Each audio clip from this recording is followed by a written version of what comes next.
오늘 여러분과 함께 나눌 말씀은 먼저 성경 본문인 골로새서 2장 6절과 7절 말씀입니다. 한 목소리로 우리 하나님 말씀 받들어 읽겠습니다. 시작. 그러므로 너희가 그리스도 예수를 주로 받았으니 그 안에서 행하되 그 안에 뿌리를 박으며 세움을 받아 교훈을 받은 대로 믿음에 굳게 서서 감사함을 넘치게 하라. 아멘. 한 번 더 제가 읽습니다. 그러므로 너희가 그리스도 예수를 주로 받았으니 그 안에서 행하되 그 안에 뿌리를 박으며 세움을 받아 교훈 받은 대로 믿음에 굳게 서서 감사함을 넘치게 하라. 아멘. 오늘 십자가 나무라는 제목으로 여러분하고 신년주일 말씀을 나누려고 합니다. 잠시 후에 예배가 끝나면 사무총회를 연이어서 할 것이기 때문에 사무총회를 하게 되면은 저희들이 항상 2024년 교회의 표어를 세우고 그 이야기를 하지 않습니까? 그래서 사무총회의 설교를 사무총회 시간에도 설교가 있거든요. 그 설교를 이 주일 예배 설교와 함께 대치해서 하려고 합니다. 그래서 오늘 십자가 나무 제목인데 십자가 나무라는 제목의 내용은 2024년 모현교회의 표어에 대한 이야기가 될 것 같습니다. 2024년 모현교회 표어는 무엇이냐? 여러분 주보의 맨 앞장을 보시면 쓰여져 있습니다. 주보의 맨 앞장을 보시면 2024년 공동체 표어가 있죠. 이렇게 2024년 공동체 표어를 정했습니다. 뿌리 깊은 신앙, 친밀한 관계, 열매 맺는 삶. 한 번 더 읽어볼까요? 함께 읽습니다. 시작. 뿌리 깊은 신앙, 친밀한 관계, 열매 맺는 삶. 네. 이게 2024년 교회 표어예요. 뿌리 깊은 신앙, 친밀한 관계, 열매 맺는 삶.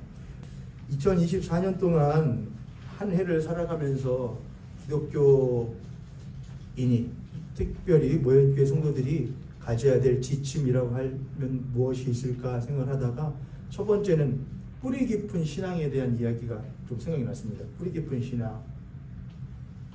사람 흔들리고 세상 흔들리고 사람들은 변하여도 나는 주를 섬기리 따르리라는 찬양의 가사가 있지 않습니까? 그런 찬양의 가사가 자연스레 나올 수밖에 없는 이유는 우리가 살아가는 삶이라는 것이 절대로 온실 속의 화초를 키우듯 녹록하지 않기 때문입니다. 늘 우리들의 육체에도 많은 바람이 불어오고 우리들의 마음에도 또 우리들의 심령에도 많은 바람이 불어오기 때문에 우리들은 견디기가 그렇게 녹록하지는 않습니다. 더군다나 우리들의 영적인 삶에 있어서도 우리들에게 불어오는 세찬 세상의 바람이라는 것은 절대로 버티기가 쉬운 것은 아닙니다.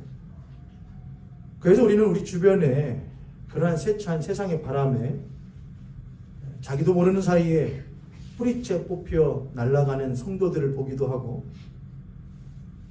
그 뿌리가 흔들려서 언제 쓰러질지 위태위태로워 보여지는 교회 공동체들을 많이 보기도 합니다. 때로는 그런 사람들의 모습이, 그런 교회의 모습이 나 안에서도 발견되어져서 내가 과연 이 신앙을 잘 끝까지 고수할 수 있을까? 내가 정말 그리스도인으로서 살다가 그리스도인으로서 하나님 품에 안겨질 수 있을까? 내가 마지막까지 주께 받은 사명을 잘 완수할 수 있을까라고 하는 의구심이 우리들 안에서도 늘 일어날 때가 있습니다. 그런 걸 보면은 내가 그렇게 신앙의 뿌리가 무엇하진 않은 모양이다. 깊지는 않은 모양이다. 용비어천가에 나오는 이야기에서 빗든 것이지만 뿌리 깊은 나무는 바람에 아니 흔들린다. 그렇죠? 뿌리 깊은 나무는 바람에 아니 흔들린다. 그러나 우리들의 삶도 우리들의 신앙도 많이 흔들리고 움직이는 걸 보면은 우리들의 뿌리가 그렇게 깊지는 않은 것 같다. 그렇기 때문에 우리는 또한 동시에 반대급부로 뿌리 깊은 사람들을 보면은 동경심을 갖고 때로는 경외감을 갖고 존경심을 갖게 됩니다. 저 사람은 어떻게 저렇게 흔들리지 않을까? 저 집사님은, 저 권사님은, 저 장로님은, 저 목사는 어떻게 흔들리지 않고 꿋꿋하게 있을 수 있을까? 이번 2024년이 모현교회의 30주년이 되거든요. 30주년. 길다면 길 수 있고 짧으면 짧다 할 수 있는데 30주년. 노상배 목사님께서 21년을 목회하셨고 제가 올해로 9년 차를 맞이하는데 아직 선대 목사님의 반절도 아직 못 갔죠. 근데 어떻게 그분은 그 몸을 가지고 21년을 할 수 있었을까라는 생각이 많이 듭니다. 그리고 동시에 나는 그렇게 갈 수 있을까? 우리 성도님들 그러고 보면은 노상배 목사님은 21년밖에 하지 않으셨지만은 이 자리에 창립할 때부터 계셨던 그런 분들, 거의 초창기부터 계셨던 분들은 거짐 30년. 어찌 보면 노상배 목사님보다 더 오래, 선임 목사님보다 더 오래 교회 공동체와 함께하며 자리를 지키고 있는 거 보면은 그분들의 뿌리가 참 대단하다. 어쩌면 그분들이 교회의 뿌리인지도 모르겠다라는 생각이 듭니다. 우리는 그러한 신앙의 선배들의 모습을 보면은 나도 어떻게 저렇게 뿌리 깊은 신앙인이 될 수 있을까라는 생각을 하는 것이 당연하고 또한 해야 할 것입니다. 그래서 오늘은 2024년에 우리들이 교회 공동체에서 가져야 될 자세와 모습으로서 신앙의 모습으로 뿌리 깊은 신앙에 대한 이야기들을 간략하게 해보려고 합니다. 먼저 뿌리 깊은 신앙을 위해서 해야 할 것이 무엇이 있을까? 두 가지를 해야 될 것 같습니다. 첫 번째는 깊이입니다. 깊이. 뿌리는 깊어야 됩니다. 나무 위에 기둥이 무엇할수록 큰 나무이면 큰 나무일수록 그 뿌리가 무엇해야 깊이 들어가야 그 높은 위로 쏟아있는 것을 지탱할 수가 있습니다. 오늘 골로새서 2장 6절 말씀에 보면 이렇게 쓰여있거든요. 그러므로 너희가 그리스도 예수를 주로 받았다 이렇게 합니다. 저 어디서 마음에 와닿냐면 받았다는 말. 받았으니 저희들 임직자분들 저희 모현교회에서 임직하실 때에 뭘 드렸었냐면은 십자가를 드렸던 걸 기억하실 것 같아요. 받으신 분들은. 보셨던 분들도 기억하시고. 십자가를 못했냐? 받았거든요. 우리는 뭘 받았느냐? 우리는 주 예수 그리스도를 받았다 말합니다. 근데 우리는 어떤 예수 그리스도를 받았느냐? 십자가에 못 박혀 죽으신 예수 그리스도. 물론 무덤문 열고 부활하신 예수 그리스도, 승천하신 예수 그리스도도 우리는 믿지만 우리의 가장 큰 신앙의 근간은 나를 위하여 온 세상을 위하여 십자가에 못 박혀 죽으신 예수 그리스도를 우리는 주로 받습니다. 십자가를 받습니다. 그래서 저는 십자가 나무라고 제목을 정한 거예요. 우리가 받은 십자가 나무예요. 마치 분재라고 생각하시면 될 것 같아요. 분재예요. 십자가 나무의 분재를 한 명씩 다 받은 겁니다. 누구에게? 하나님께 우리가 첫 신앙을 가졌을 때에 십자가 나무라는 분재를 한 명씩 다 받은 거죠. 근데 그 나무가 얼마만큼 큰 나무가 될 것인지에 대해서는 우리는 알지 못해요. 그러나 성경에 이야기한 바대로 한다면은 수많은 새들이 와서 깃들고 쉴 수 있을 만큼 풍성하고 무성한 가지를 가진 나무가 될 수도 있겠죠. 저는 여러분들께서 받으신 그 십자가 나무가 그렇게 큰 높이 솟은 그래서 수많은 영혼들이 쉼을 얻을 수 있는 그런 튼튼한 나무가 되실 수 있기를 주님의 이름으로 축복합니다. 괜찮아요. 나 하나만 건사하고. 그러나 그것은 십자가 나무와 어울리지 않아요. 십자가 나무는 많은 영혼들이 깃들어 쉴 수 있게끔 만드는 것이 십자가 나무이고 이런 나무를 하나님께서 우리들에게 허락해 주셨고 우리는 그 나무를 절대서 받았습니다. 이제 그 나무 분재를 받고 십자가 나무 분재를 받고 이제는 키워야겠는데 그 나무가 큰 나무가 되려면 무엇 해야 된다고요? 뿌리가 깊어야 된다고요. 우리의 신앙의 뿌리가 깊이 파고 들어가기 위해서는 몇 가지 관문들을 거쳐야 되는데 첫 번째는 나입니다. 나요. 우리는 십자가에 대한 신앙을 받을 때에 가장 먼저 누구를 살펴보게 되느냐? 나를 살펴보게 됩니다. 살펴본다는 것은 성찰을 말하는 게 아닙니다. 성찰은 나를 살펴보는 게 성찰이 아니거든요. 성찰이라는 것은 남을 빗대고 또는 나 이외에 다른 것을 빗대어 나를 돌아볼 줄 아는 게 성찰이에요. 근데 여기서 말하는 나라는 것은 이기적인 걸 말합니다. 신앙을 처음 받는데 모든 사람들도 다 그렇겠지만 예수 그리스도께서 우리에게 주신 신앙을 누구를 위한 용도로 먼저 사용하려고 하느냐? 나를 위한 용도로 사용하려고 합니다. 나를 사랑하셔, 나를 좋게 하셔, 나에게 복 주셔, 나에게 형통하게 하셔, 나에게. 그러한 첫 번째 걸림돌에 뿌리가 걸려지게 되면은 뿌리가 절대로 무엇하지 못하느냐?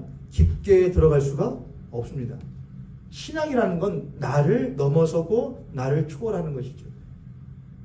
그래서 우리들은 2024년 동안 한번 여러분 결심하시고 결단하시고 수행하셔야 될 신앙의 목표가 뭐냐? 나의 신앙에서 벗어나는 겁니다. 나의 신앙. 하나님은 나를 복되게 하시죠. 하나님 나를 사랑하시죠. 하나님 나를 형통케 하시죠. 그런 나만을 위해서는 아닙니다. 나 좋으라고만 하시는 것도 아닙니다. 우리는 오히려 하나님께서 그렇게 하실 때 하나님 나만 좋을 수는 없지요. 나만 형통할 수는 없지요. 내가 혹여나 나의 형통함이 다른 이의 형통함을 막을 수 있다고 한다면은 나의 형통함을 난 차라리 못하겠습니다. 포기하겠습니다. 나의 복받음이 다른 이에게 복받음이 아니라고 한다면 나의 복받음 내가 차라리 못하겠습니다. 거절하겠습니다라고 하는 것이 나라고 하는 신앙에서 벗어나는 모습입니다. 그래야 신앙의 뿌리가 어디로 가느냐? 나의 삶을 넘어 우리의 삶으로 나아갈 수 있게 돼요. 나에게 아니라 우리로. 나의 삶을 넘어 우리의 삶을 돌아보는 신앙으로 뿌리가 깊어지고 우리의 삶을 넘어서면 그제부터 어디로 그 뿌리가 가느냐? 이제는 나의 그리스도로 갑니다. 이건 달라요. 나의 삶을 바라보는 것과 나의 그리스도로 바라보는 것은 달라요. 이런 것이죠. 예전은 나의 삶에 대한 신앙으로 할 때는 예수 그리스도가 또 하나님이 꼭 나의 무엇과 같다고 여겼느냐? 나의 종과 같다고 여길 때가 있거든요. 나의 뒤를 봐주시는 분, 나의 뒤치다거리를 해주시는 분, 해결사, 처리하는 사람, 마리아 주님이고 마리아 돕는이라고 하지만 말 그대로 진짜 도움이 필요할 때만 도움을 구하는 오직 나를 위한 하나님으로 나를 위한 예수 그리스도로 볼 때에 그게 나의 삶이고 내가 주인된 신앙이라고 할 수 있겠죠. 그러나 나의 삶을 뚫고 우리의 삶을 이제는 우리를 바라보고 거기서 더 깊게 들어가면 이제는 비로소 나의 그리스도를 만나야 돼요. 나의 그리스도라는 것은 예수 그리스도가 나의 무엇이시다? 주인이시요 나의 하나님이시라는 것을 고백하는 걸 말을 해요. 거기까지 나의 뿌리가 들어가게 되면 이젠 거기에서 뭐하냐? 나의 그리스도이신 예수 그리스도가 이젠 당신의 주인이시다라는 것을 고백할 수 있는 신앙까지 가게 되죠. 나의 삶을 뚫고 우리의 삶을 뚫어요. 그것은 나에게 치중되어 있고 우리에게 초점이 맞춰져 있는 거예요. 그러나 이제는 그걸 넘어서서 누구에게 초점이 맞추어진 그리스도 예수 그리스도에게 주님에게 초점이 맞추어진 나의 신앙으로 그리고 예수 그리스도에게 초점이 맞춰진 우리의 신앙으로 나아갈 수 있어야 그 뿌리가 비로소 무엇하게 되냐? 깊이 내려진다고 할 수 있겠습니다.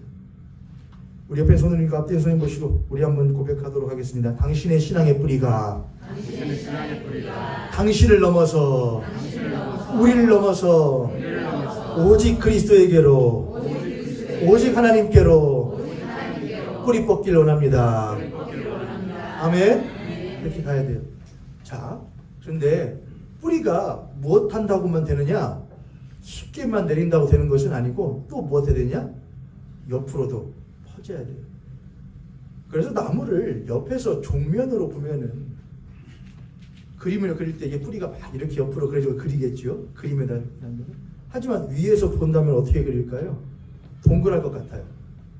위에 나뭇잎도 둥근 약간 원형을 그릴 것이고 안에는 뿌리도 아주 사방으로 방사형으로 펼쳐져서 뻗어져 있겠죠.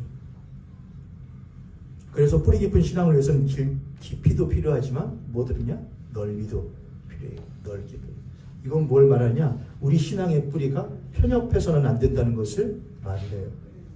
우리 신앙은 편협해서는 안 돼요. 사회, 문화, 경제, 정치 모든 분야에 있어서 우리들의 신앙이 무엇 할 수 있어야 되느냐?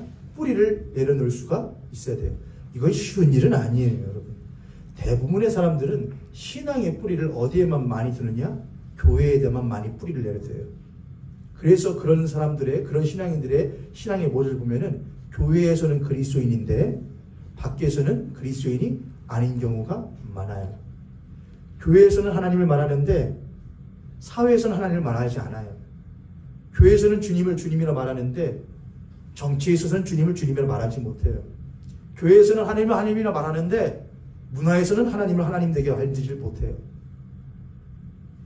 그런 걸 보고 전문용어로 뭐라고 하죠? 강한 풍소라고 합니다. 교회에서만 시끄러워요. 교회에서만 소리 높아요. 밖에 나가면 아무 말도 하지를 못해요. 그것은 그 사람의 신앙의 뿌리가 자기가 뿌리를 내리기 편리하고 편안한 곳에서만 뿌리를 내린 것을 말을 해요.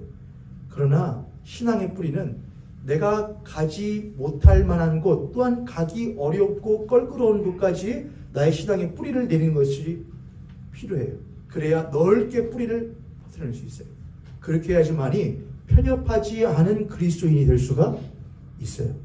주님은 예배당에서만 주님이 아니시라 나의 집에서도 주님은 나의 주님이시고 나의 삶의 직장과 사회와 정치와 경제, 문화 모든 곳에 걸쳐 하나님은 하나님 되시며 주님은 주 예수 그리스도가 되어 주신다라고 하는 생각을 우리들이 갖고 살아야만 해요. 목사님 너무 복잡해요. 그렇게 할 만한 여력이 없어요. 여러분께 크고 많은 것을 요구하는 것이 아닙니다. 여러분의 생각을 먼저 변화시키시는 것이 저는 중요하다고 생각해요. 아, 그래. 예배당에서만의 삶이 아니야. 예배당에서만의 신앙이 아니야. 교회에서야 아멘 할렐루야 하면 다들 아멘 할렐루야 다 하죠. 하지만 밖에 나가서 아멘 할렐루야 하면 어떻게 돼요, 여러분? 바보 아니야? 뭐 하는 사람이야? 그렇게 하겠죠. 전 여러분들께 밖에 나가서 아멘 할렐루야 말하는 것은 아니에요, 여러분. 그러나 여러분의 뿌리 깊은 신앙의 삶이 여러분의 발길이 닿는 모든 곳에서 드러날 수 있기를 원하는 거예요. 아멘 할렐루야라고 말하지 않아도 여러분의 삶이 다름을 주변 사람들이 볼 수 있게끔 하는 거예요. 저 죽일 놈이구만. 이번에 아주 큰 뉴스를 봤죠. 그렇게 큰 뉴스인데 별로 이슈화가 되지 않는 걸 보면은 한편으로는 의아스러움도 있지만 한 야당의 대표가 칼에 맞지 않았습니까? 목에 칼을 맞았는데 바로 나오는 이야기들이 무엇이냐면은 이제 거짓 뉴스들이었죠. 가짜 뉴스들. 그보다 더 심각한 것은 조롱하는 것이었어요. 죽어도 싸지. 잘 맞았다 칼. 이거는 정치의 유불리를 떠나서 무엇으로서의 도리를 버리는 거냐면은 사람의 도리를 버리는 거거든요. 그거는 금도를 넘는 거거든요. 그러면서 예전에 봤던 모습이 생각나는데 세월호 사건이 있었을 때 유가족들이 광화문에서 이걸 진상을 밝혀달라고 농성할 때에 금식하면서 단체 농성할 때 그 앞에서 피자하고 치킨 시켜 먹으면서 조롱하던 사람들이 기억이 나요. 그거는 사람의 길을 우린 그런 거에 대해서 말을 할 수 있는 사람이 돼야 돼요. 정치와 경제는 분리돼야 된다? 그럴 수 없어요, 여러분. 여러분들이 정치를 변화시키라는 게 아니에요, 여러분. 그리스도인은 한 시민으로서 어떻게 바르게 하나님이 원하신 대로 말을 하고 생각할 수 있는가? 코로나 상황이 지나가긴 했지만 코로나 상황 때에 교회는 어떻게 하나님이 원하시는 바른 모습으로 세상 가운데서 설 수 있는가? 저는 그런 면에서 모형교회가 최선을 다했다고 생각을 하거든요. 우리의 최선은 무엇이었느냐? 최선을 다하여 이 예배의 자리를 고수하고 지키는 것이 아니었어요. 우리의 최선은 우리의 예배 자리를 우리가 고수하는 것보다 우리가 세상을 위하여 잠시 예배당에서의 삶의 모습, 예배의 모습을 잠시 내려두고 우리의 각자의 삶의 자리에서의 예배의 모습을 회복하자는 것이 우리의 최선이었어요. 저는 그런 모든 것들이 우리의 신앙의 뿌리가 넓게 펼쳐지는 모습들이라고 생각해요. 그래야만이 위로 뿌리가 그렇게 깊게 나의 삶과 우리의 삶과 나의 그리스도와 또한 우리의 그리스도까지 내릴 때의 깊이 또한 정치, 경제, 사회, 문화 모든 전반에 걸쳐서 우리의 신앙의 뿌리가 넓게 펼쳐질 때에만이 그 우리가 받은 십자가 나무가 무엇할 수 있느냐? 튼튼하게 설 수 있다고 저는 믿습니다. 우리 옆에 손을 앞에 선생님 모시고 우리 그렇게 한번 축복하도록 하겠습니다. 당신과 나의 신앙이 깊은 뿌리, 넓게 펼쳐지는 뿌리를 갖기 원합니다. 아멘. 그렇게 하지 마세요. 그런 건 신경 쓸 필요 없어. 예수 믿는 사람이 그런 것까지 신경 쓸 필요 없어. 그런 것까지 관여할 필요 없어. 그렇게 말씀하지 마세요. 그리스도인은 어디에나 관여할 수 있어요. 그리스도인은 어디에서나 말할 수 있어요. 우리들은 어디에나 말할 수 있어요. 어디에나 관여할 수 있어요. 어디에나 하나님이 무엇을 말씀하시는지 무엇을 생각하시는지 말할 수 있어야 돼요. 그게 그리스도인이에요. 두 번째, 뿌리 깊은 신앙을 위해서는 그렇게 했고 친밀한 관계가 있습니다. 친밀한 관계를 위해서도 두 가지가 필요해요. 첫 번째는 결속이에요. 결속. 로고를 부탁하면서 결속할 때는 이렇게 해줘라. 십자가가 있는데 십자가를 두 손으로 움켜쥐고 있는 모습을 그려줘라. 그런데 그 두 손이 무엇 해야 된다? 색깔이 달라야 된다. 모습이 틀려야 된다. 왜냐하면 하나는 누구의 손이고 십자가를 붙들고 있는 나의 손이고 하나는 그 십자가를 함께 붙들고 있는 하나님의 손이다. 우리가 함께 붙들고 해줘라. 그래서 이렇게 움켜쥐고 있는 십자가를 움켜쥐고 있는 모습으로 해줘. 로고를 그렇게 부탁을 했어요. 근데 움켜쥐어야 되는데 움켜쥐면 어떻게 움켜져야 될까요, 여러분? 이렇게 되나요? 이렇게? 이 안에 여기 손의 마디와 마디가 서로 못해서 서로 걸려서 빠지지 않을 만큼 갑자기 논제가 생각이 나네요. 해서 빠지지 않을 정도로 서로의 뼈마디로 얽혀져 있어야 빠지지 않을 겁니다. 한 해 동안 어떻게 받은 십자가 나무를 세워갈 수 있을까? 그건 하나님과 나와의 친밀한 관계를 통해서요. 죄인인 나와 의로우신 하나님, 부족한 나와 거룩하신 하나님, 완벽하신 하나님과 함께 우리가 결속해야 돼요. 근데 어떻게 결속해야 된다? 허투루게 해서는 안 되죠. 우리가 그분과 함께 마치 꽉 움켜지듯이 삿발을 바짝 움켜지듯이 하나님의 허리춤을 그렇게 바짝 우리가 움켜쥐고 하나님의 손을 우리들이 손마디까지 들어가 깊게 결속해서 절대로 우리가 못하지 않을 작정을 하고 당신으로부터 받은 이 십자가 나무를 우리가 허투루 내 손이 내팽개쳐져서 빠져버리는 우가 없도록 하기 위하여 우리들이 한껏 옮겨진 결속하는 모습들이 우리들에게 필요할 것 같아요. 그건 누가 해야 될 일이냐? 우리가 해야 할 일이에요. 하나님 우리를 도와주시죠. 그러나 하나님 우리를 언제나 도와주셔요. 문제는 어디 있느냐? 우리가 그분께 나아가지 않기 때문이에요. 우리가 하나님의 삿발을 아주 붙잡아야 돼요. 하나님의 허리춤을 꽉 붙드세요. 절대로 못하지 않겠습니다. 놓지 않겠습니다. 야곱이 야복강 나루터에서 하나님과 씨름할 때에 허벅지 뼈가 탈골되어도 그 허리춤을 놓지 않았던 것처럼 꽉 결속하세요. 하나님의 손을 손마디까지. 혹시나 내가 여러분 이렇게 잡고 있다고 생각이 드세요? 하나님 손을? 내 하나님 손가락 한마디만 잡고 다닌다고 생각이 드세요? 그 조금만 사는 사람들 군중 속으로 들어가면, 세상 속으로 들어가면 금방 손 놓쳐버릴 것 같은 애라는 느낌이 드셔요? 그러면은 막 움켜쥐세요. 하나님 손을. 기도하세요. 무릎 꿇으세요. 꽉 움켜쥐고 하나님 절대로 안 놓칠 거예요. 그렇게 우리가 결속할 때의 친밀한 관계의 두 번째는 뭐냐? 도움이에요. 하나님은 우리를 도우셔요. 우리가 아무리 결속하려고 해도, 아무리 그분의 허리춤을 붙잡으려고 해도 우리는 놓쳐질 수밖에 없는 연약한 존재임을 하나님은 아셔요. 그래서 하나님은 뭘 하시느냐? 우리의 보이지 않는 허리춤을 꽉 그분을 붙들어 주셔요. 우리가 알지 못할 때에 우리의 손을 하나님은 오히려 손목까지 꽉 붙들어서 우리를 놓치지 않기 위하여 애를 주셔요. 우리가 그분 앞에 결속할 때에 그분은 우리를 한껏 도우시고 우리를 놓치지 않으시기 위하여 오히려 우리보다 더 몇 곱절로 자신의 힘을 쓰실 거예요. 그렇게 지금까지 지내왔던 세월이었습니다.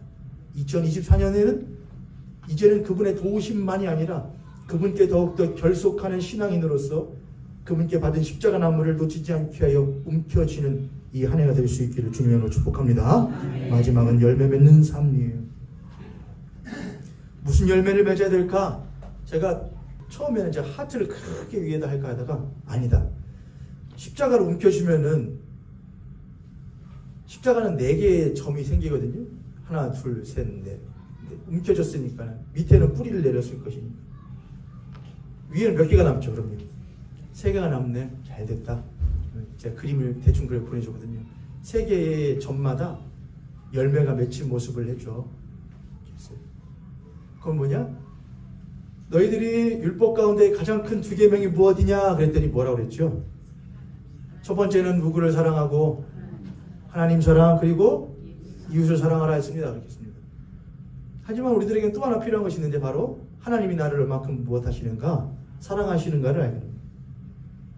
하나님이 나를 사랑하심으로 말미암아 사랑받은 사람에게서만 거룩하신 하나님께 사랑받은 그리스도인에게서만 나타나는 열매가 있거든요. 사랑과 희랑과 화평과 물론 맞죠. 근데 그걸 통틀어서 탁 하나는 뭐냐? 저는 그렇게 말해요. 밝음이에요. 밝음. 하나님 빛이시다 그랬거든요. 우리가 아이들을 볼 때에도 또는 아내를 봐요. 근데 아내가 얼굴이 무엇하다? 그늘이 있어요. 그러면은 뭘 못 받았는 모양이네. 남편에게 또는 남편의 얼굴이 물론 그것 때문에 꼭 그런 건 아닙니다만 그늘이 있어요. 그러면은 집에 뭔 우화가 있나? 애들도 그렇죠. 애들이 얼굴에 뭐가 있어요? 그늘이 있고 구김이 있어요. 그러면은 집에 뭔 문제가 있나? 당연한 거죠, 여러분. 얼굴에 구김살이 없고 그늘이 없는 아이, 사람. 그리스도인에게도 그런 건 똑같다고 생각을 해요, 여러분. 하나님께 사랑받는 어떤 자신이 하나님께 큰 갚을 수 없는 사랑을 받고 있다고 스스로가 느끼고 경험하고 자부하는 그리스도인에게만 나타나는 특징이 뭐냐? 밝음이에요. 그늘이 없어요. 구김살이 없어요. 구김살이 생길 만한, 구김살이 생겨야만 하는 상황인데도 구김살이 없어요. 그늘이 생길 만한 상황인데도 불구하고 그늘이 없어요. 그거는 하나님이 나를 그만큼 사랑하신다는 걸 그 사람이 무엇하기 때문이냐? 확신하기 때문인 것이죠. 그게 하나의 열매예요. 또 하나는 그러한 그리스도인으로 통하여서 맺혀지는 이웃에게도 그가 그의 사랑을 전해주어 생기는 열매예요. 그리고 하나는 하나님께 영광이에요. 하나님께 영광 돌림으로써 하나님에 대한 열매를 맺는 삶이죠. 그런데 열매 맺는 삶에 있어서 2가지가 중요한데 첫 번째는 필수예요. 절대 필수. 만약 이것과 이것 3개가 있는데 가장 먼저 해야 될 것이, 가장 먼저 맺어야 될 것이 있다면 뭐를 먼저 맺어야 될까요? 가장 먼저 맺어야 될 것? 우리의 인간적인 교육의 방법이나 인간적인 어떤 모습으로 현대사회가 배워온 인간의 어떤 발달이나 인간의 성장 과정이나 그런 것에 빗대어 산다면 반드시 뭘 먼저 말할 것이냐? 이걸 먼저 말할 거예요. 나를 얼마큼 사랑하시는가? 그러나 교회는 그렇지 않아요. 교회는 필수는 뭐냐? 하나님께 영광이에요. 여러분, 하나님은 우리와 관계를 갖기로 하셔요. 친밀한 관계를 갖기로 하셔요. 그러나 하나님은 우리는 그래서 착각을 해요. 하나님 우리와 내가 너의 무엇 되어줄게? 좋은 친구가 되어줄게. 예수님 우리의 좋은 친구 되어줄게 라고 말한다고 그분 우리의 정말 친구가 될 수가 있어요, 여러분? 하나님 정말로 우리들의 좋은 친구가 되어주신다니까 우리가 그분과 그래요? 그럼 나하고 오늘부터 친구 먹는 거예요? 그럴 수가 있어요, 여러분? 그건 불가능해요.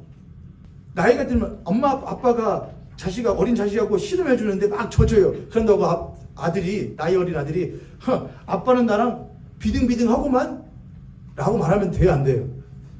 어리면 그럴 수 있죠. 근데 나이가 들면은 아빠가 뭐 해준 거구나. 맞아요, 여러분. 하나님 우리의 친구 노릇 해줄 수 있죠. 돌봐줄 수 있죠. 어울려 줄 수 있죠. 근데 어린 신앙일 때는 그거 그렇게 하지만은 성숙한 신앙인이 되면은 뭐가 되냐? 하나님이 나를 무엇 해주신 거였구나. 나에게 맞춰주신 것이었구나. 그분은 내가 절대로 못할 수 없는, 비교볼 수도 없고 겨뤄볼 수도 없고 내 감히 허투루 할 수도 없는 분이셨는데 그가 그렇게 자신을 낮추어 주셨구나는 것을 깨닫게 되죠. 그분은 내가 어떠한 것을 느끼든 경험하든, 내가 여전히 진창 가운데 있든 수렁 가운데 있든, 내가 아무리 웅덩이 가운데 있다고 할지라도 그분은 여전히 무엇이라는 것을, 하나님이시라는 것을 우리들은 믿어요. 우리는 고백해요. 그게 그리스도인의 신앙이에요. 그게 순교자들의 신앙이었어요. 내가 지금 형장에 있을로써 예수를 믿는다는 이유 하나로 죽는다 할지라도 그분은 여전히 누구이십니다. 하나님이십니다. 다니엘이 사자굴 속에 던졌을 때도 나 이 사자굴에 던져서 사자의 밥이 될 것 내가 알지만은 그는 불구하고 하나님은 여전히 무엇이시다? 하나님이십니다라고 다니엘은 말했다고요. 그게 그리스도인의 신앙이에요. 그래서 우리들이 이 세 가지 열매에서 가장 먼저 맺어야 될 열매는 뭐냐? 필수예요. 필수 이것 또한 우선이에요. 하나님께 영광이에요. 하나님께 영광. 우리가 필수로 그렇게 열매 맺는 하나님께 영광 돌리는 열매를 맺는다면은 그 다음으로 필요한 열매 맺는 삶의 두 번째 모습은 뭐냐? 저를 따라서 균형이에요. 십자가는 양팔이 있어요. 한쪽은 내가 맺는 열매고 하나는 이웃과 더불어 맺을 열매예요. 개인주의적인 또 개인의 삶을 굉장히 중요하게 여기는 세대를 살아가고 있습니다. 신앙도 세대에 물들어서 신앙도 개인의 신앙은 굉장히 강요하고 중요하게 여깁니다. 그러나 십자가는 양팔이에요. 한쪽으로만 기울어질 수가 없어요. 내가 중요하면 그도 중요해요. 내가 중요하면 우리도 중요한 거예요. 그리스도인은 그걸 알아요. 나의 신앙이 잘 되어야 될 이유는 우리를 위한 것이어야 돼요. 내가 건강한 신앙인과 그리스도인이 되어야 할 이유는 그들을 위한 것이 되어야 해요. 그게 그리스도인의 균형 잡힌 열매 맺는 삶이에요. 목사가 똑바르게 살아야 될 이유는 성도들을 위한 거예요. 성도님들이 각자의 삶의 자리에서 똑바른 삶을 살아야 되는 것은 여러분들의 삶을 바라보고 있는 이웃들에게 열매 맺게 하기 위함이에요. 나만을 위한 그리스도인의 신앙이 아닙니다. 우리를 위한 것이어야 돼요. 그렇게 우리의 열매가 하나님께 우선되어지고 그 필수를 이룰 때에 우리의 신앙은 저절로 균형 잡힌 열매 맺는 신앙이 될 수 있을 거예요. 그렇게 한다면 우리가 골로새서 2장에서 말했듯이 그러므로 너희가 그리스도 예수를 주로 받았으니 그 안에서 행하되 그 안에 뿌리를 박으며 세움을 받아 교훈을 받은 대로 믿음에 굳게 서서 감사함을 이게 마치 꼭 뭐가 같으냐 표와 같다냐 뿌리를 박아 세움을 입어 감사함으로 믿음 안에 감사함으로 무엇하게 하라? 넘치게 하라. 2024년 이러한 신앙의 모습을 가질 수 있는 저 여러분 되기를 주님으로 축복합니다. 축복합니다.